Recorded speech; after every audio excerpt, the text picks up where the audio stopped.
Boa tarde a todos. Damos início ao 5º colóquio do 2º grupo de pesquisas em Geografia Política da Escola Judiciária Eleitoral do Paraná. O tema de hoje é a Justiça Eleitoral no processo de identidade do povo paranaense. A apresentação, a mediação será do professor Daniel Galucci Júnior. A apresentação será do acadêmico João Matheus Afinovich, que ocupa a cadeira 5, que tem como patronesse Caroline Galaer e Ives Lacoste, e também pela acadêmica Vívia Paula Diniz Abreu, que ocupa a cadeira 7, que tem como patrono Friedrich Hetzel e Sandra Lencioni como patronesse. O mediador de hoje, o nosso mediador, é Daniel Galucci Júnior, que ocupa a cadeira número 1, que tem como patrono Alexander Van Humboldt e como patronesse Terezinha de Castro. Daniel Galucci Júnior possui graduação em Direito pela Universidade Estadual de Maringá e especialização em Desenvolvimento Regional pela Universidade Federal do Paraná. Atualmente é analista judiciário do Tribunal Regional Eleitoral do Paraná, atuando principalmente nos seguintes temas: pequena cidade, geografia urbana e planos diretores. Então, passo agora a palavra, com muita honra, para Daniel Galucci Júnior. Daniel, seja bem-vindo para conduzir a mediação do nosso colóquio de hoje. Obrigado, Rogério. Seja bem-vindo, João Matheus, Afonso e Ana Paula. Desenvolveremos na nossa aula um tema muito peculiar, que é a justiça eleitoral, mas no contexto da identidade do povo paranaense. E por que eu escolhi esse tema para amarrar com várias outras vertentes de história e geografia eleitoral? Porque nós temos uma tradição de eleição muito maior do que na questão que envolve a independência do Brasil. Sigamos o rastro da história e a questão geográfica e histórica. Nós tratamos, esse ano, de vários temas. A urbanização, democratização das eleições da década de 1980. Vocês estão me ouvindo bem? Porque está dando, tá dando informação que eu estava sem rede. Então, vamos lá. Está tudo bem. Então, nós viemos na nossa disciplina caminhada, já estamos no 5º encontro e o tema escolhido, a identidade do povo paranaense e a justiça eleitoral, é porque no nosso país nós temos uma tradição e uma história de vários séculos de eleição. Ponto de partida. E até 1821, as eleições eram regidas pelas ordenações do Reino de Portugal, com as câmaras locais. Isso quer dizer o quê? Que além de uma estrutura, de uma história de eleições que transcende a independência, nós também temos características em que as eleições locais eram realizadas com muita regularidade, independentemente do regime. Regime de colônia, regime de império, regime da república, períodos democráticos, períodos ditatoriais, eleições locais sempre aconteceram. E sabe, Afonso, a partir do momento que essas eleições sempre aconteceram, isso transforma que essa herança das eleições, elas servem para caracterizar e identificar um povo. E por que eu falo tanto dessa identidade? Porque eu quero amarrar na nossa disciplina de hoje que essa identidade é eleitores e migrações internas. Vocês entenderam onde nós queremos chegar?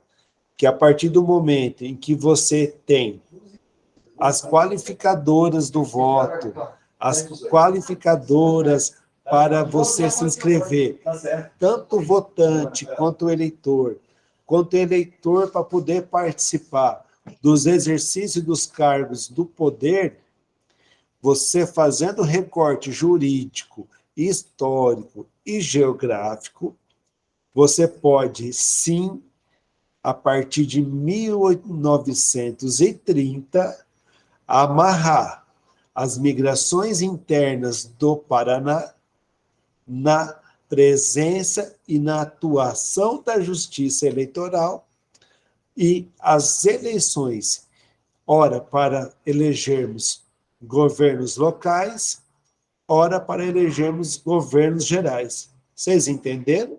Onde eu quero deixar bem claro. Então, agora eu vou tomar a liberdade que escrevi algumas coisas no meu caderno e quero ler para poder depois a gente voltar a discutir e questionar esse critério.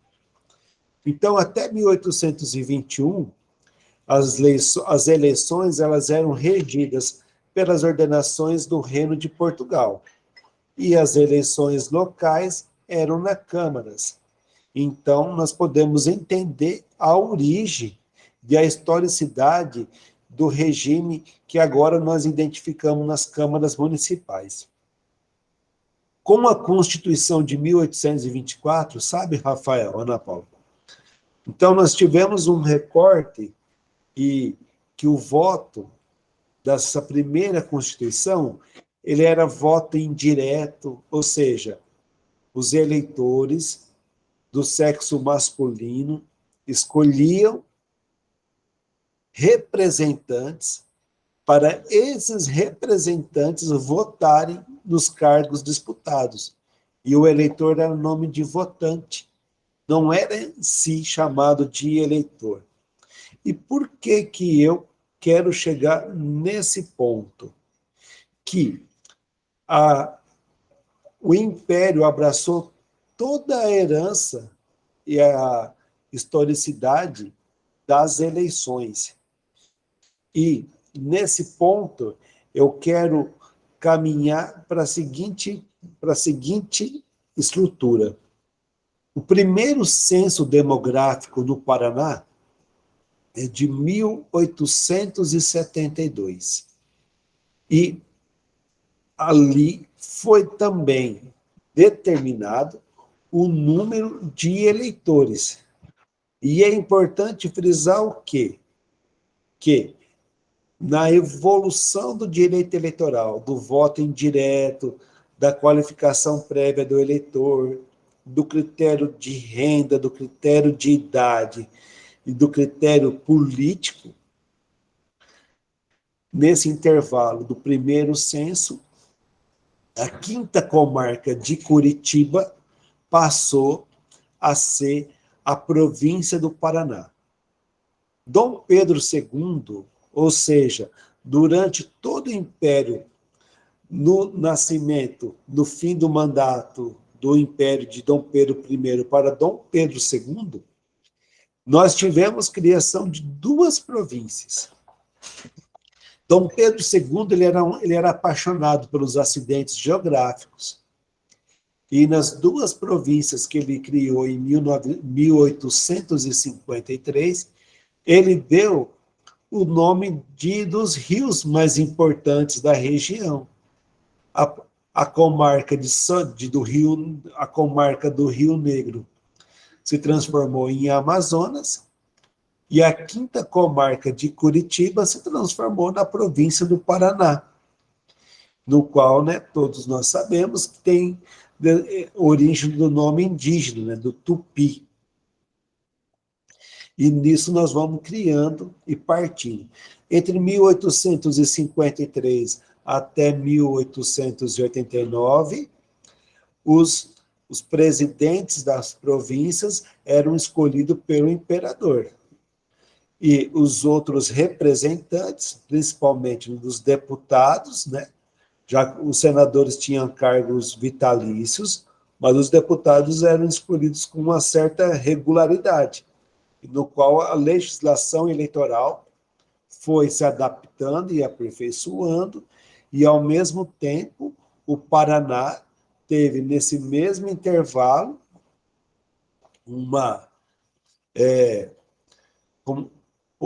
houve a imigração, houve, junto com os movimentos dos portugueses, toda uma estratégia de ocupação do nosso estado.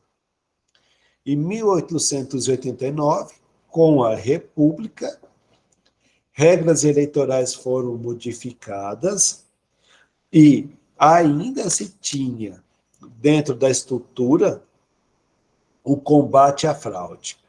A fraude, a tentativa de fraude e a modificação da legislação eleitoral com o intuito de combater sempre foi um norte, um guia para o aperfeiçoamento da legislação. De 1889 a 1930, nós tivemos eleições no Paraná e, era o presidente do Estado, Assembleia Legislativa e os governos locais. Nós tínhamos já, dentro dessa última década do século XX, já o começo da ocupação da região norte, com a cultura cafeeira. Nós tínhamos já a presença da colônia polonesa, alemã, italiana, ucraniana, né? Já colonizando e ocupando municípios da atual mesorregião Centro-Sul, Norte e Oriental, região metropolitana de Curitiba, mas nós tínhamos pouco contingente populacional e pouco contingente de eleitores. E o professor Vitor Nunes Leal, em sua obra Coronelismo, Inchada e Voto, disse, numa obra de 1945, que já naquele período, há 70 e pouco anos atrás, que nós já tínhamos vivido todos os momentos de modificação eleitoral para tentarmos transformar as eleições mais justas, transparentes e sem fraude. E tudo era em vão, porque a legislação eleitoral sempre estava prisioneira e sempre remediando aquilo que se fazia referente às questões. Então, o primeiro tópico que eu quero reforçar com vocês quando a gente fala em identidade a partir de 1930, com a criação da Justiça Eleitoral, com a Revolução, com o fim do ciclo da Primeira República. Quando a gente se fala das regras eleitorais, o primeiro componente e o primeiro radar do nosso povo do Paraná. E aí eu quero usar um pouco as estatísticas eleitorais. Ali a gente consegue perceber a questão da identidade paranaense. Então, a Justiça Eleitoral foi criada em 1932.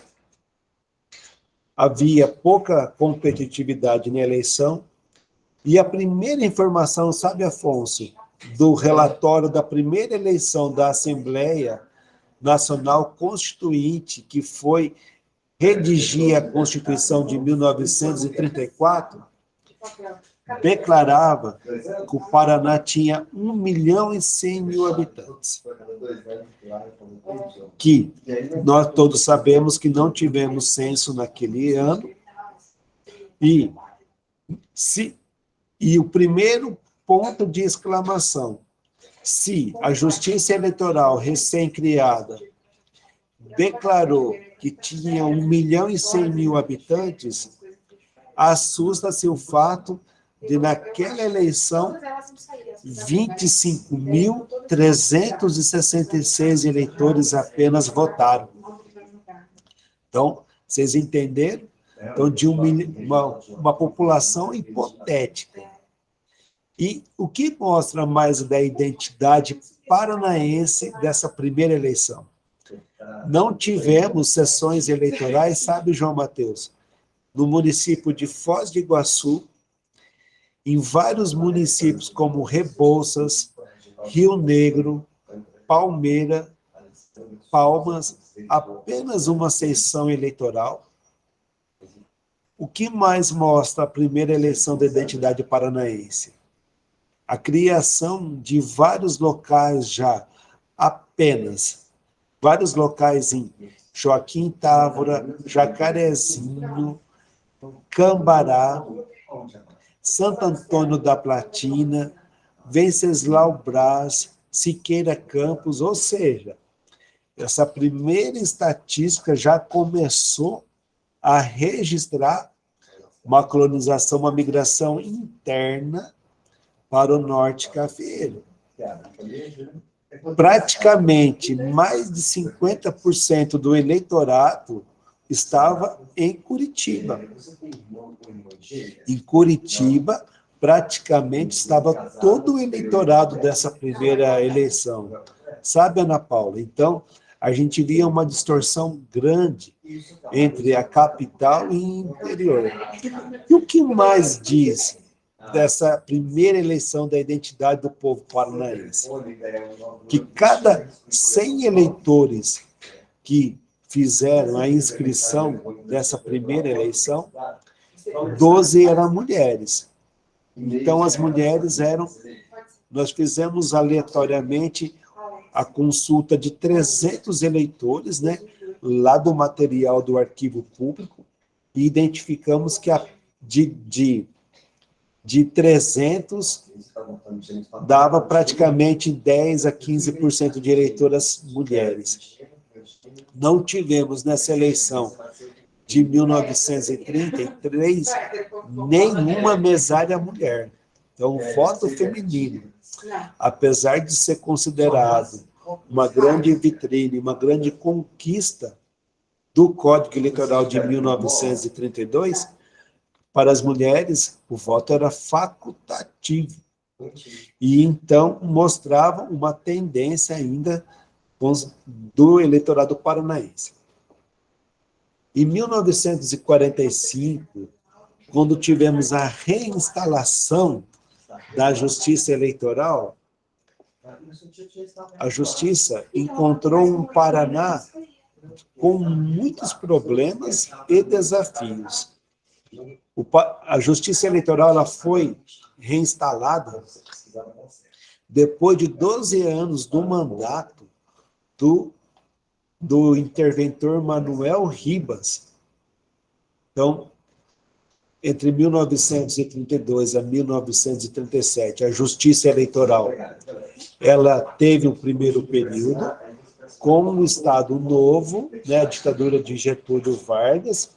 A Justiça Eleitoral voltou em 1945 e fizemos em 6 meses a eleição para presidente e para a Assembleia Nacional Constituinte, que fez a Constituição de 1946. Então, nós tivemos a eleição que deu a vitória para General Dutra, elegemos senadores e deputados.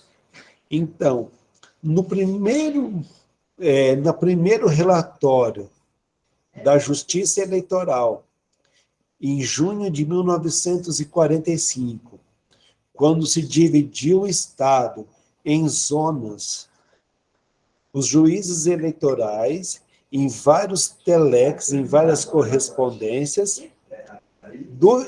colocaram em xeque, talvez, a capacidade da Justiça Eleitoral de fazer eleição, no sentido que no estado do Paraná havia poucos canais de comunicação, e preste atenção, pouca infraestrutura, pouca estrada, analfabetismo e problemas fundiários. Ou seja, no primeiro relatório, nós era já um gargalo que o Paraná tinha. Então, primeiro gargalo, poucos canais de comunicação. O primeiro contato, a primeira estrada, como podemos dizer assim, Bento Munhoz da Rocha Neto, também ex-governador do Paraná, disse que foi na década de 1920 que o interior do Paraná conseguiu, de certa forma, se conectar com o porto de Paranaguá para escoar o excedente de café. A questão da comunicação e da infraestrutura foi apenas na década de 1940 e da década de 1950 que se concretizou, digo mais, em 1965, que se concretizou a rodovia do café. E o que mostra? O que mostra como identidade do povo paranaense? Nós partimos de 1932, pouco menos de 30 mil eleitores, para a eleição de 1945, para aproximadamente 200 mil eleitores. E o que se diz no critério da evolução territorial e política do eleitorado paranaense? A confirmação daquilo que os nossos olhos já percebiam, dos nossos avós, dos nossos bisavós. Um Paraná recebendo cada vez mais migrantes e imigrantes. E frente pioneiras se concretizando. Tanto é que o ex-promotor de justiça e, por algum tempo, também governador do Paraná, Brasil Pinheiro Machado, deu nome às frentes pioneiras. Frente pioneira tradicional paranaense, a frente cafeeira e a frente rio-grandense. E, em 1945, nós já tínhamos os núcleos urbanos com alguma relevância, principalmente Curitiba e Ponta Grossa. Em 1950 e 1955, Londrina passa a ser mais considerável como um município que alcança um destaque de ser a segunda maior cidade do Paraná. Então, meus amigos, aonde eu quero chegar com tudo isso, a questão da identidade do povo paranaense? A partir do momento em que a Justiça Eleitoral, sabe, João Mateus, e depois eu quero até casar com as tuas informações e fazer um paralelo. Quando nós retomamos a regularidade de eleições locais, a regularidade da Justiça Eleitoral de forma ininterrupta, nós partimos entre dezenas de municípios em 45, chegando a 81 municípios em 1950, até 399 municípios em 1997. Era muito comum, entre 1945 a 1968, até a 68, a Justiça Eleitoral, quase que em todos os anos, nessas 2 décadas, promoverem eleições para poder, são plebiscitos, né, para regularizar, transformar aquele distrito administrativo num município. Ou seja, a Justiça Eleitoral ela esteve presente tanto nos decretos, nas legislações, nas primeiras eleições, e uma identidade do povo paranaense junto com as frentes pioneiras é a sua característica de fragmentar o território, sempre numa gestão de muitos municípios, diferente de outros estados, em que temos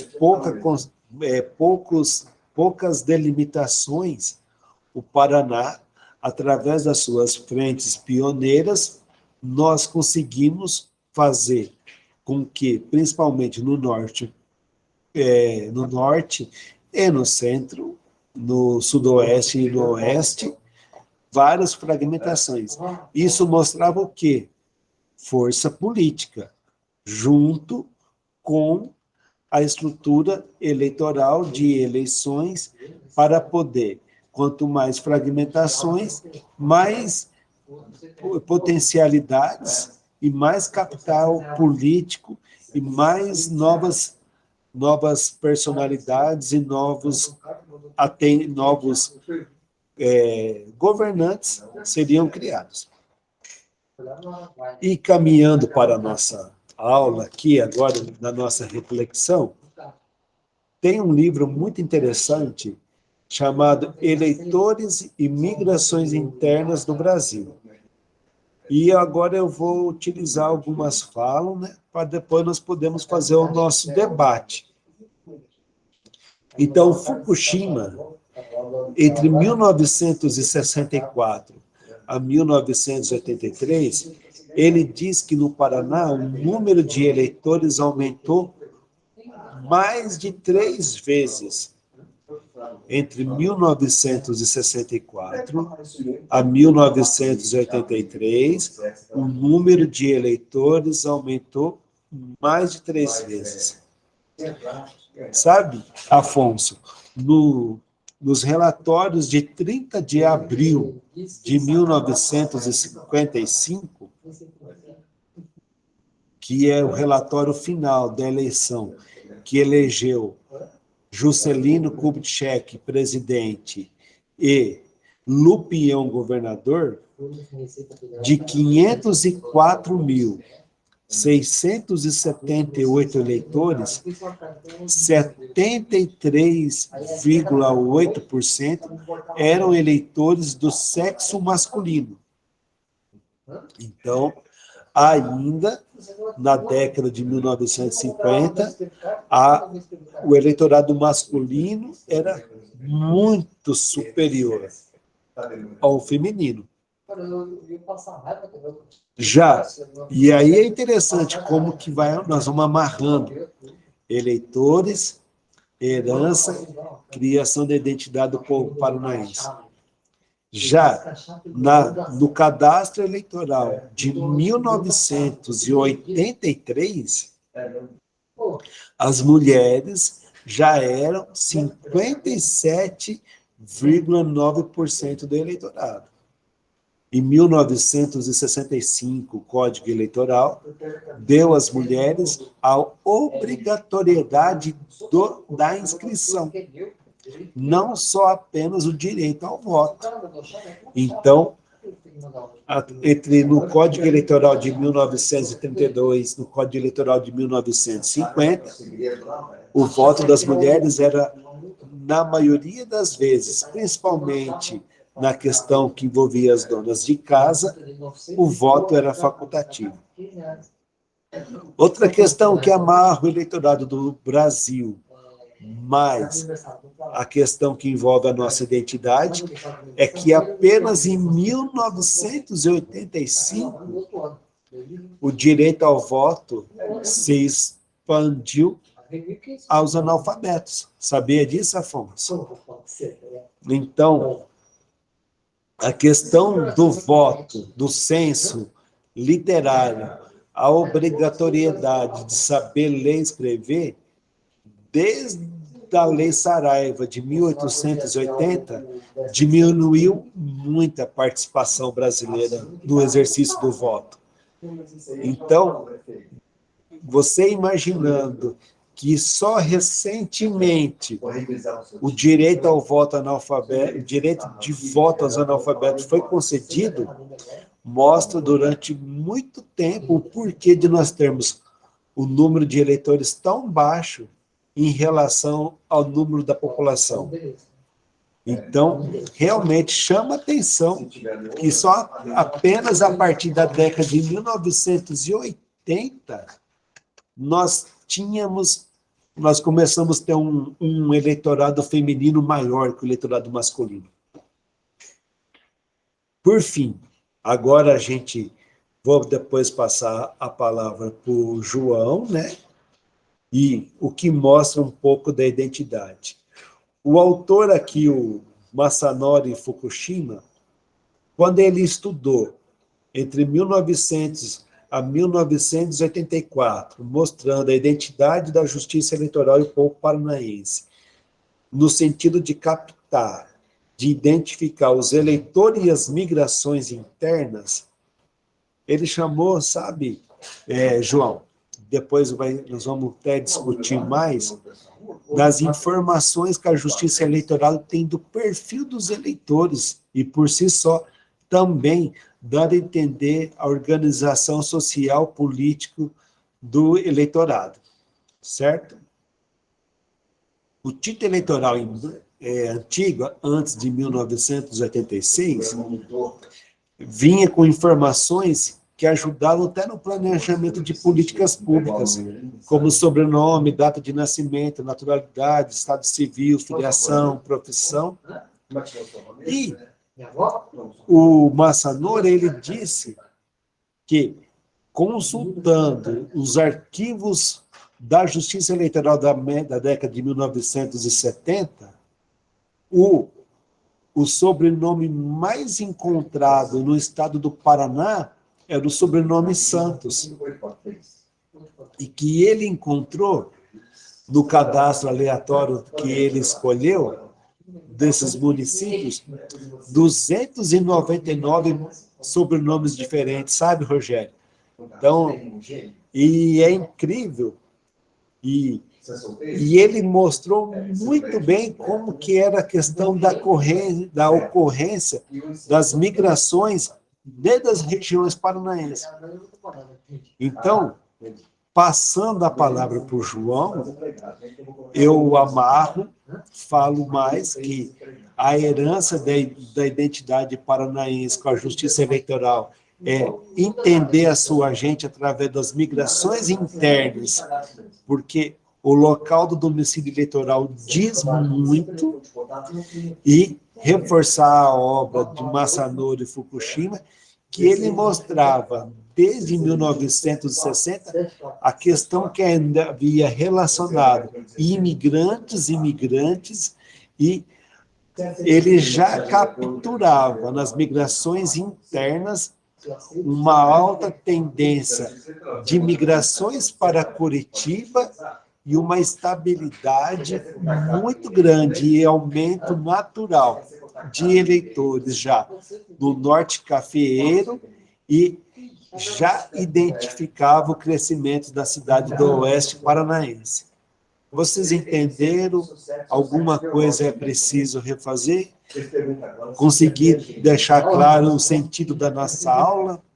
E sem ter trocado nenhuma palavra com o João Mateus, estou curioso para entender o que ele identificou, até para a gente aumentar e melhorar, transformar essa aula num debate de qualidade. É com você, João Mateus. Boa tarde, Daniel. Boa tarde a todos. É muito interessante o que você disse, é de uma experiência muito valiosa para a gente nessas informações. Eu trouxe uma apresentação, um esboço, né, sobre a justiça eleitoral no processo de identidade do povo paranaense. A nossa fala, ele tem uma conexão mesmo, e eles se casam em alguns tópicos aqui da apresentação. Eu trouxe também algumas informações sobre a identidade mesmo de qual é o público que vota, é o perfil do eleitorado paranaense, que é bem interessante também. Eu vou apresentar aqui, então, só um minutinho.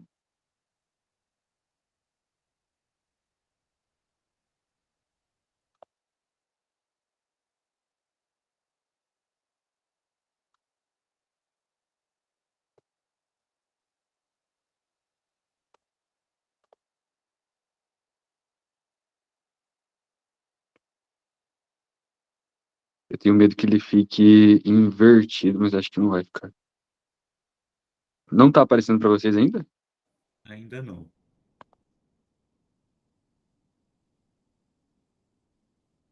Ficou invertido.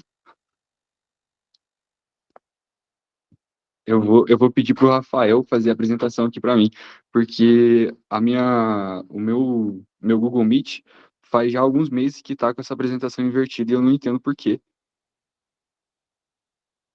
Só um minutinho, pessoal.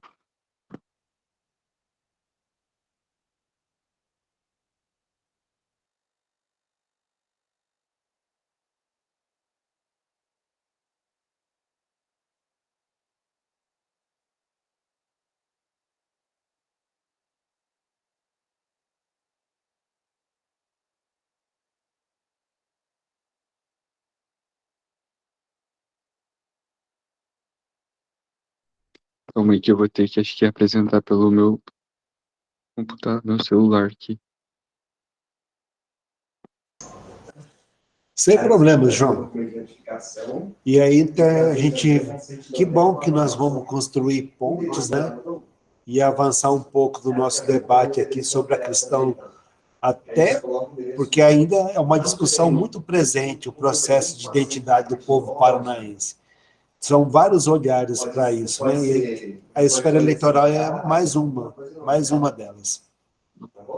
Meu Deus. E ele não tá apresentando de forma que era para apresentar aqui nesse negócio.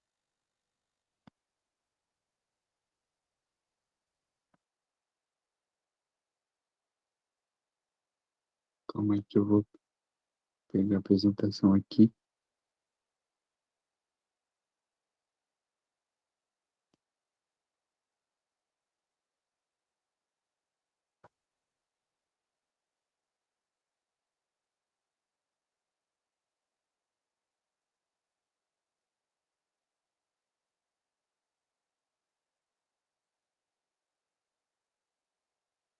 João, você conseguiu mandar para o Rafael? Então, eu consegui aqui. Calma aí, acho que deu certo agora? Agora deu certo. Uhum. Agora deu? Então, beleza. Consegui, então. Obrigado, Afonso. Imagina. Então, né, o título da apresentação de hoje é o quinto colóquio sobre a justiça eleitoral no processo de identidade do povo paranaense, a cadeira 5, que é da Caroline Gallagher e do Yves Lacoste. Então, como proposto, né, pelo grupo de pesquisa, eu fiz uma breve introdução sobre quem são, né, esses pesquisadores e também autores. A Carolyn Gallagher, ela é uma pesquisadora americana, geógrafa política e professora associada da American University School of International Service, e a sua bolsa de estudo está focada no papel dos paramilitares na guerra irregular e na influência da direita religiosa na política externa dos Estados Unidos. Ela é bacharel em artes pela Universidade de Mary Washington, mestre em artes pela Miami University e PhD pela Universidade de Kentucky. Uma das principais obras e artigos que ela tem publicado, uma é dos anos 2000, Conceitos-chave em Geografia Política, e o outro é A Política Identitária e o Direito Religioso, Escondendo o Ódio na Paisagem. Já o Yves Lacoste é um conhecido, um dos mais importantes, né, geógrafos. Ele é francês, né, e também desse ramo da geopolítica. Lançou no início de 1970 a revista Heródoto, que nos últimos 30 anos procurou revelar a face oculta da geografia, que é o caráter político, né, que até então não tinha sido estudado tão profundamente como foi ali a partir dos anos 50. Né, sistematizado e tudo mais. Ele contribuiu em obras críticas inovadoras, como a geografia serve em primeiro lugar para fazer guerra. Então, esse é uma das obras que a gente, quando entra na graduação em geografia, tem o primeiro contato com essa obra e entende mais sobre o Yves Lacoste e faz uma discussão do conceito de geografia política e geopolítica, especialmente na França, né, para nortear os interesses franceses também. Assim como Ratzel também faz, lá em 1890, com as suas obras, para nortear os interesses da Alemanha. Então, falando sobre um pouco da justiça eleitoral, ele é um órgão de jurisdição especializada que integra o poder judiciário e cuida da organização do processo eleitoral, o alistamento eleitoral, a votação, a apuração dos votos, diplomação dos eleitos. Logo, então, trabalha para garantir o respeito à soberania popular à cidadania. Como o Daniel falou, a justiça eleitoral trabalha há muito tempo com as possíveis introdução de fraudes eleitorais e tudo mais. Então, trabalha constantemente para que essas suspeitas de fraude não sejam concretizadas, né? Que elas não possam ser feitas por conta de toda a segurança que tem no processo eleitoral. As críticas ao modo eleitoral brasileiro não é de hoje que ocorre, que hoje em dia está muito mais evidente isso, só que também não é do nosso tempo agora que que ocorre, já faz décadas que esse processo vem sendo julgado, mas que nunca foi conseguido uma fraude, provar uma fraude, né? Sempre foi a teoria da conspiração. O Tribunal Superior Eleitoral é composto de, no mínimo, 7 membros, sendo eles 3 ministros do Supremo Tribunal Federal, do STF, 2 ministros do Superior Tribunal de Justiça e 2 ministros dentre advogados indicados pelo STF e nomeados pelo Presidente da República. Então, essa é a composição que se faz no Tribunal Superior Eleitoral. Já o direito do voto não foi outorgado ao povo brasileiro ou por este conquistado à força. A tradição democrática do direito de votar, de escolher governantes locais, está de tal maneira entranhada na nossa vida política que remonta à fundação das primeiras vilas e cidades brasileiras, logo após o descobrimento, como já foi que o Daniel ali explicou de forma bem detalhada. A primeira lei eleitoral da República, logo após a promulgação da Constituição de 1891, foi de 25 de janeiro de 1892. Então, foi quando houve, né, a primeira lei eleitoral aqui no Brasil, e tomou o número 35. Foi elaborado no Congresso e sancionada pelo presidente Floriano Peixoto na sua época. A Justiça Eleitoral e a Democracia. A democracia e a justiça eleitoral caminham juntas na história do Brasil, né? A criação dessa justiça especializada em 1932 visava combater os abusos e fraudes eleitorais que maculavam a democracia no período da Primeira República, entre ali 1889 e 1930. Ela nasce, portanto, com a missão de assegurar a soberania popular exercida por meio do sufrágio. Então foi aí que foi conquistado, né, ainda com vários problemas entravados na justiça eleitoral e também a democracia, foi aí que teve, né, a criação dessa justiça especializada, né, para que fossem possíveis acontecer as eleições de forma mais segura e também com o direito ao voto direto, né, dos cidadãos. A democracia ela não se resume aos atos apenas de votar e ser votado. Para o estabelecimento do governo popular, as eleições constituem uma condição necessária, porém ela não é o suficiente. O verdadeiro alcance do experimento democrático transcende a conquista do direito do sufrágio, uma vez que supera o esquema de garantia de participação na formação do poder para atingir um estágio em que a atuação governamental lhe ofereça um retorno identificado pelo oferecimento de uma sociedade em que se compartam os demais direitos considerados fundamentais. Então, apenas o voto e o candidato ser votado não é o suficiente, né, para que essa democracia ela se estabeleça de uma forma branda e de uma forma mais plena no nosso país, ou qualquer outro país que seja democrático. Precisa ter essa participação na formação do poder para que ele consiga atingir um estágio em que todos os participantes, todos os cidadãos, eles se sintam também representados e façam parte desse momento, para que assim as condições igualitárias cheguem a todos os cidadãos do país. A identidade. Eu trouxe a identidade como um conceito que a gente usa na geografia, né? Ao analisar a questão da identidade, Castells, ele define como uma fonte de significado e experiência de um povo. Chama atenção para o fato de que, além de reconhecer que toda e qualquer identidade é construída, é necessário estar sempre interrogando o como, a partir de que, por quem e para que isso acontece, pois é necessário reconhecer que essa construção social inevitavelmente se dá em um contexto marcado por relações de poder.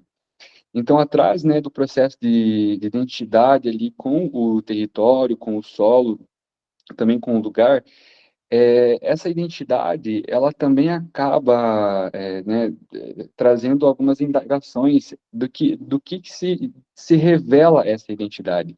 Como é essa identidade que o cidadão, que o indivíduo, na verdade, tem com o lugar.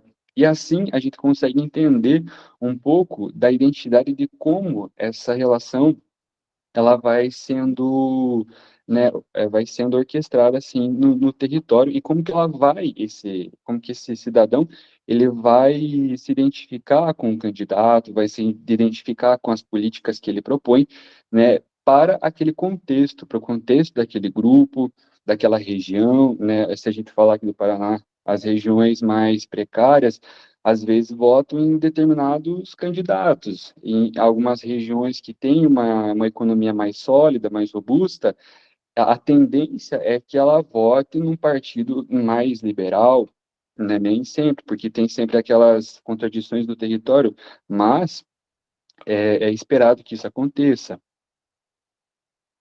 E aqui eu trouxe o perfil do eleitorado paranaense. Né, eu achei curioso e interessante trazer também, não só a identidade, mas o perfil. O gênero, mulheres representam a maioria do eleitorado paranaense, com 53%. O total é de 4.457.137 pessoas, mulheres, né? Já os homens são 47%, que representam 4.018.339 eleitores, né, do gênero masculino. Já a faixa etária, o eleitorado paranaense tem em sua maioria entre 45 e 59 anos, com um pouquinho mais de 2 milhões de pessoas que são dessa faixa etária. E a média de idade do estado é 44 anos. Eleitoras e eleitores com 60 anos ou mais representam a segunda maior faixa etária, com 1.820.618 pessoas. Em seguida, estão as pessoas entre 25 e 34 anos, com 1 milhão e quase 700 mil votantes nessa faixa etária. Com idade entre 35 e 44 anos, representam 1.661.418. Por último, o eleitorado que tem entre 16 e 24 anos totaliza 1 milhão um pouquinho mais que 100 mil eleitores, né, que tem nessa faixa de 16 a 24 anos.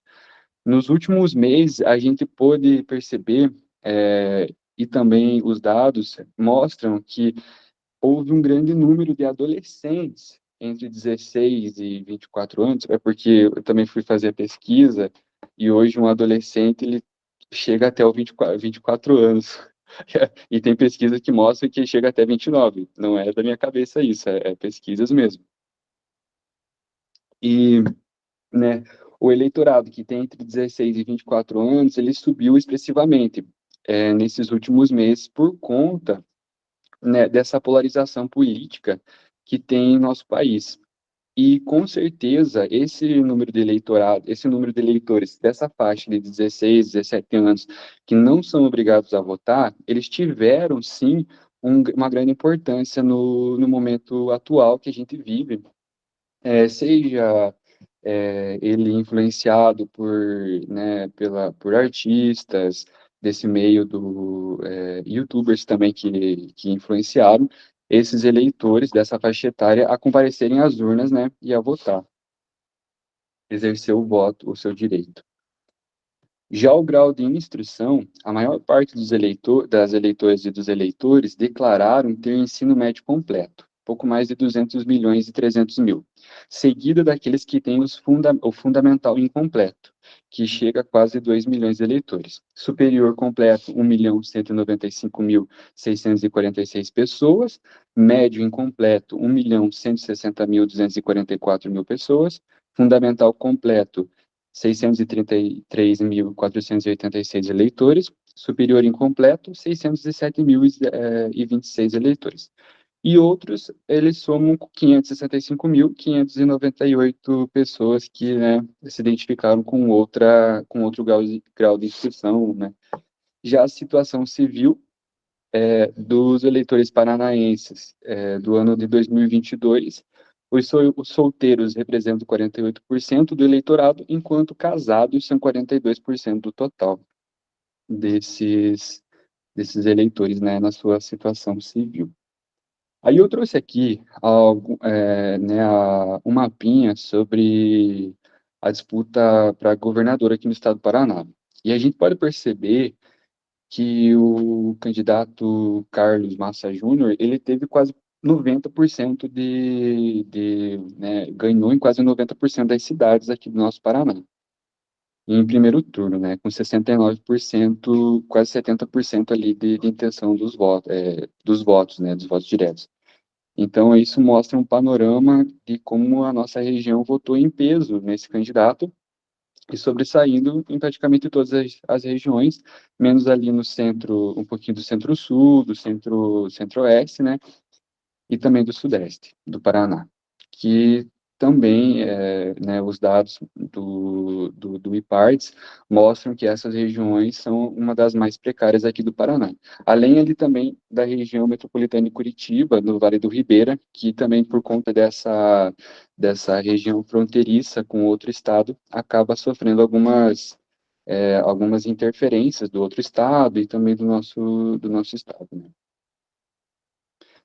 Já o primeiro turno para presidente, a gente percebe que tem regiões consolidadas ali com o candidato Bolsonaro e o candidato Lula, né? São regiões ali que, enquanto mais azul está, é porque o candidato teve mais votos desses municípios.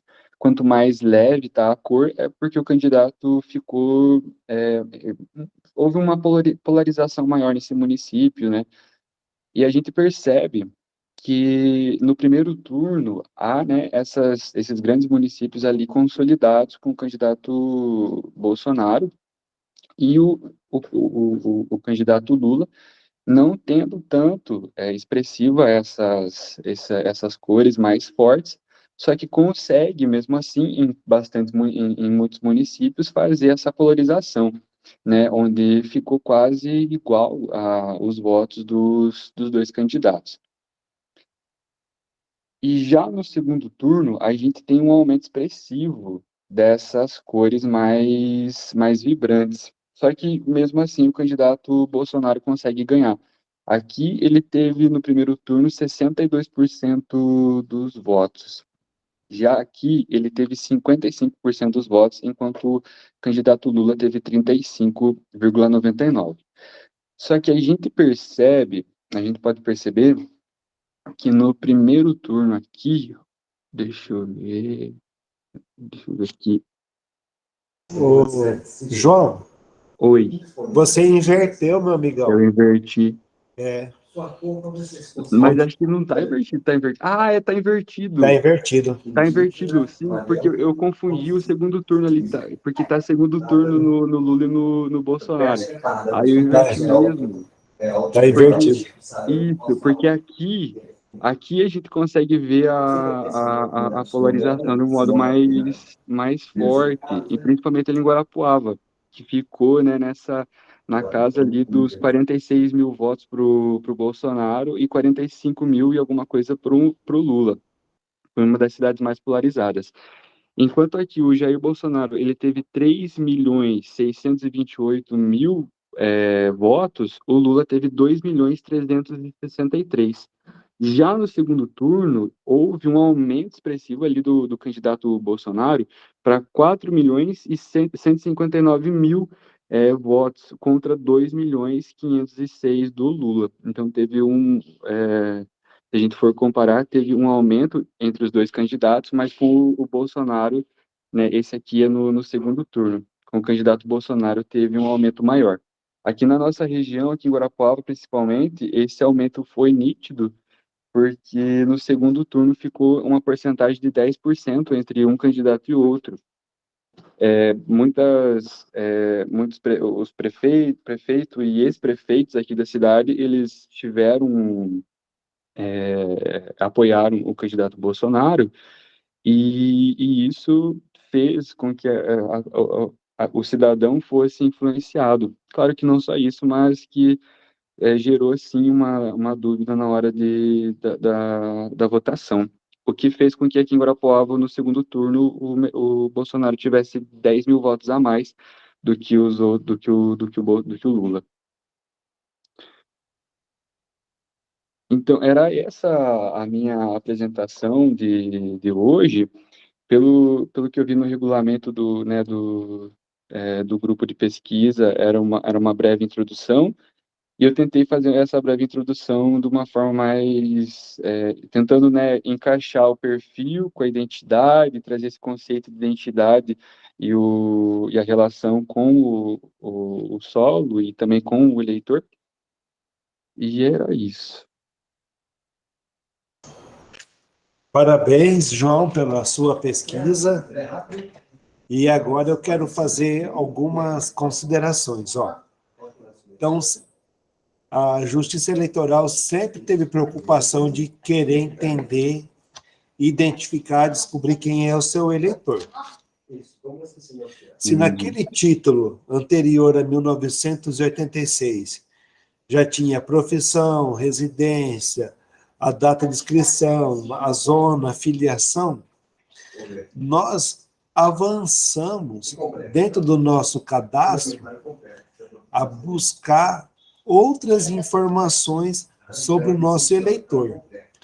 Para a minha surpresa, hoje, quando eu abri novamente o nosso sistema chamado Elo, com certeza o Rogério sabe, também foram incluídas, quando um eleitor fazer o seu título, está incluído se ele também é de quilombola, questão do transgênero ou cisgênero, questões incluídas que aumenta muito a ótica, a lupa que a Justiça Eleitoral tem do eleitor. Nisso que você mostrou um pouco dos mapas, mostra que o Paraná é uma zona de encontro, é uma zona de encontros demográficos. Vocês entenderam? Paraná é uma zona de encontros demográficos, é uma zona de encontro de movimentos de ocupação e colonização. Nos atos eleitorais, verificando desde as eleições no período 1945 a 1998, que vamos tratar do primeiro e do segundo volume, nós percebemos esses encontros demográficos e mapas parecidos, igual você se apresentou, também numa concepção de eleições que envolvia Lupion versus Bento Munhoz da Rocha Neto, o braguismo, um Paraná muito identificado daquilo que era o MDB e o PMDB da década de 1980. O mapa que você me apresentou no segundo turno lembra um pouco o mapa da eleição de 1989, de Collor versus Lula. Até o Rogério vai se lembrar disso. O que eu quero dizer nisso tudo, deixar como mensagem final? Realmente, gostei muito que você colocou o conceito de identidade. Realmente, às vezes isso me falta, né? Porque às vezes eu lido mais com a parte prática. Nós identificamos, sim, que quando fazemos um mapa eleitoral, quando verificamos o cadastro, o perfil de eleitores, temos muitas informações de um lugar, de uma região e de um estado. Reforço, sim, que, nesse ponto, o Paraná é uma zona de encontros demográficos, falando tanto na perspectiva histórica quanto geográfica, e, e reiteram, até para ouvir um pouco o Afonso, o Rafael e o Rogério, qual foi não o entendimento, mas aquilo que vocês entenderam, levaram desse tema, até para a gente discutir um pouquinho e depois encerrarmos a nossa aula.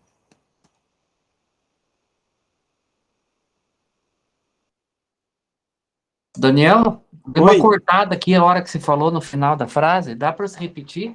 Que a gente pode fazer uma pequena discussão até para a gente acrescentar alguma coisa naquilo que a gente considera como identidade do povo paranaense, na questão do eleitorado e a frase de impacto. O Paraná é uma zona de encontros demográficos.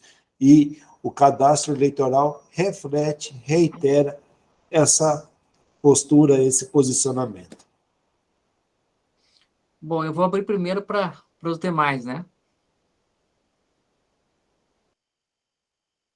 Posso começar? Pode, Afonso. Pode. Uhum. Eu vou pegar alguns pontos que eu achei mais interessante na fala do Daniel e do João, né? A primeira coisa, né, na formação dessa identidade, né, não me lembro o ano que o professor Daniel comentou, né, mas nós tínhamos uma população hipotética de cerca de um pouco mais de 1 milhão de habitantes e apenas 25 mil votantes, né? 1930, isso. Isso, então, isso já resume um pouco da identidade, né? Ou seja, os habitantes daquele estado, no caso, o estado do Paraná, né? Em grande parte não tinham direito ao voto naquele contexto. Então, isso já responde um pouquinho da identidade, né? Quem são os indivíduos com direitos eleitorais, né? É claro que é um contexto, a gente avançou em vários sentidos, né? Depois a gente tem a contextualização dos avanços dos direitos das mulheres, né? Que hoje não somente no estado do Paraná representam a maioria dos eleitores, e também as diferenças identitárias que elas têm um reflexo, né, no perfil dos eleitores, né, no mapa de votos que o João apresentou, né. De alguma forma, é claro que tem uma predominância maior, né, que fica claro que se a gente se utilizar do exemplo das últimas eleições, o estado do Paraná teve um candidato com uma folga bastante expressiva, mas a gente, visualizando o mapa de votos, né, por região, a gente consegue conferir que há uma identidade diferenciada em alguns aspectos com relação, principalmente a aspectos sociais, econômicos, culturais, que se expressam, não? E para a gente pensar em identidade, não de uma forma homogênea do ponto de vista estadual, mas também de uma forma mais plural, e nesse sentido a gente tem que pensar vários contextos, né, sociais, econômicos, a própria formação socioespacial daquela região, né, as condições de infraestrutura que aquela região tem, né, as possibilidades de acesso à informação, a equipamentos de serviços, de saúde, enfim, várias coisas para a gente pensar a identidade como que ela pode se apresentar de diferentes formas, né? E isso a gente pode levar tanto para uma visão mais homogênea ou heterogênea, como ela pode se apresentar. É isso.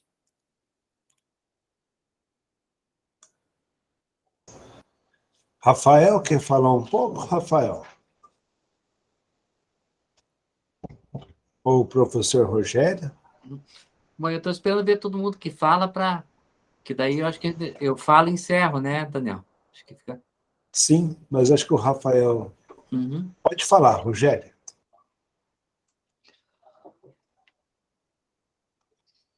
Uma coisa que eu percebi nos mapas que o João Mateus apresentou é que nós até falamos nas sessões anteriores, que nós temos um Paraná com 3 culturas, né? A cultura da região de Curitiba e Ponta Grossa, a cultura do norte e a cultura do oeste. Mas você olha aqui, principalmente nas eleições regionais, que parece que dentro do campo eleitoral a cultura se homogeneiza, né? Você não vê influências culturais na escolha de candidatos dentro das regiões do Paraná. E não é só nessa eleição, nas outras eu também notei isso. Então, isso me chama atenção. Chama atenção, né?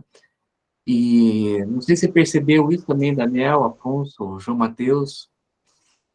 E então essa cultura ela está no futebol, está na língua, no comportamento, mas nas eleições se homogeneizou.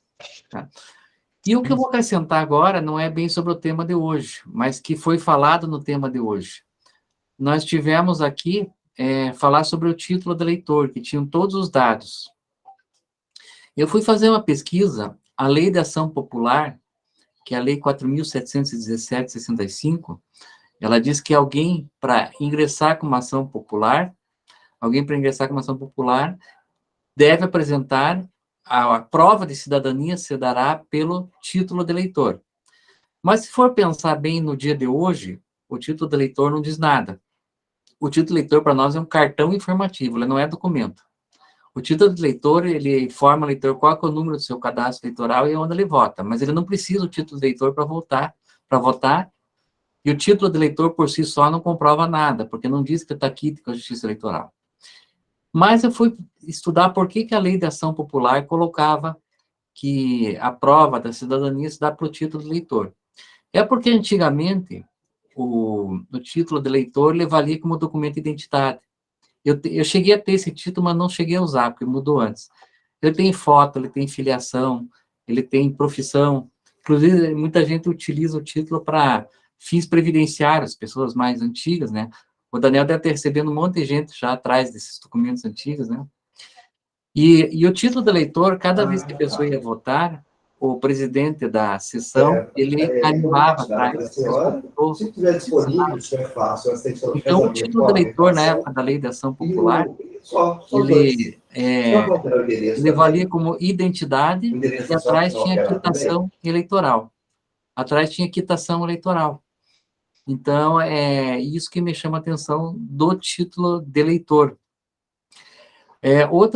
Outra questão que eu achei bem interessante, que nós falamos, né, que o João Mateus falou, é que o Tribunal Superior Eleitoral deve ter no mínimo 7 membros.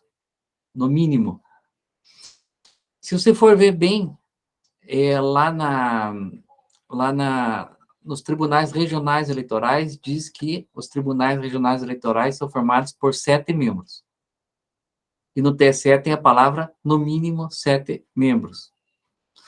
Então, significa que, lá no Tribunal Superior Eleitoral, pode ser aumentado o número de membros por uma lei complementar. Porque competência e organização da Justiça Eleitoral, pelo artigo 121, depende da lei complementar. Mas, nos tribunais regionais eleitorais, isso é impossível. Então, é uma questão, assim, bem interessante que a gente vê, que há a possibilidade de aumentar o número de membros, e só que para aumentar esse número de membros por lei complementar, até onde eu entendo, tem que haver iniciativa do próprio Supremo Tribunal Federal, não é nem do TSE. Só o Supremo Tribunal Federal pode apresentar um pedido, não chega a ser um projeto de lei para uma iniciativa para aumentar o número de membros. E eu quero parabenizar o João Mateus. Antes, eu vou parabenizar o Afonso também. Os dois foram convidados para o Sábado do Saber, aquele evento, participaram com muito brio, então eu quero agradecer eles. Futuramente eu vou convidar mais alguns de vocês. Tá? Mas eu quero parabenizar hoje, foi o João Mateus que apresentou, né? Tá? O João Mateus pelo brilho, pela qualidade, pelos detalhamento dos mapas que se apresentou, né? Para ele ter ver bem, uma coisa que eu achei interessante, que você colocou, eu sou daltônico, mas acho que era azul, né? Um azul bem forte, daí um azul mais fraco, para mostrar onde está polarizado. Porque o azul forte não está polarizado, está decidido que era Jair Bolsonaro, e acho que era vermelho, era decidido que é Lula. Mas você mostrou aonde está polarizado, aonde está mais ou menos dividido. Claro que um pouquinho mais para o atual presidente, mas você mostra uma área assim que existe essa divisão. Então, é isso que me chamou a atenção. Quero dar parabéns mais uma vez, e é por aí. Então, a gente está encerrando o nosso grupo de pesquisas hoje, né, Daniel? Sim. Com uma qualidade superior, e quero dar parabéns para todos, né? Para todos que apresentaram, e eu tenho muito orgulho, eu não sou da geografia, mas gosto de geografia. Eu tenho muito orgulho de estar conduzindo esse grupo. Um grupo que eu nunca pensei que ia participar, e graças à iniciativa do Daniel, da professora Márcia, eu fico muito feliz, tá? Não consegui fazer aquela palestra com a professora Márcia, mas em breve a gente vai fazer, eu quero trazer 3 pessoas. A professora Márcia, o professor Emerson Rigoni, que eu conheci lá de Irati, que é mestre em geografia, não sabia que eu fui orientando a professora Márcia, e vou trazer um amigo meu de infância, que ele é mestre em astronomia, ele se chama Júlio César Winkler, e eu vou trazer oportunamente essas 3 pessoas, primeiramente a professora Márcia, tá certo? Mais alguém quer comentar alguma coisa, Daniel? Sim. Realmente, professor Rogério, você citou um ponto que no Paraná a votação é sempre majoritária. O vencedor sempre ganha com uma margem considerável de voto, transborda as fronteiras, né, das nossas frentes pioneiras, da nossa frente de colonização. Quero agradecer também o professor Rogério pela oportunidade de crescermos juntos com essa disciplina, apesar de todas as dificuldades de agenda e de ser um calendário eleitoral. Agradecer a todos os alunos, o João Mateus, o Rafael, o Afonso, as meninas, né? E o professor Washington também, que assumiu lá na Bahia. Agradecer muito a oportunidade, porque eu cresço como servidor, como professor e como aluno nesse grupo. Quero deixar claro, deixar gravado todo o meu agradecimento ao grupo de pesquisas e tudo que a revista Paraná Eleitoral alcança em termos de qualidade e de abrangência, principalmente tratando de geografia, de eleições e de Paraná. Muito obrigado. Muito obrigado. E por falar em Paraná Litoral, eu falei do professor Emerson Rigoni, que foi orientando da professora Márcia. Ele é meu amigo de infância, eu não tinha nem ideia que ele era nessa área, daí descobri. E ele publicou um artigo na Paraná Litoral, na última Paraná Litoral, que está lá no site. Um artigo excelente, que eu coloquei até o primeiro da revista. Então, indico para que vocês leiam. Agora, nossa revista é B2, né? Então, eu indico que vocês leiam, tá? Eu digo que eu tenho muito orgulho de pertencer a esse grupo, principalmente que eu não sou da geografia, mas tenho paixão por geografia, tá? Eu desejo todo sucesso para vocês. O certificado de vocês, eu acredito que em 2 semanas eu vou emitir já, tá? E eu mando um abraço a todos, muito carinho. Não vou mais ver vocês. Um excelente Natal, que convivam em família e muito sucesso para todos. Um Natal sem pandemia esse ano. Tá certo? Então, declaro encerrado a sessão. Tchau. Tchau. Muito obrigado. Tchau, tchau. Muito obrigado. Tchau, tchau. Tchau, tchau.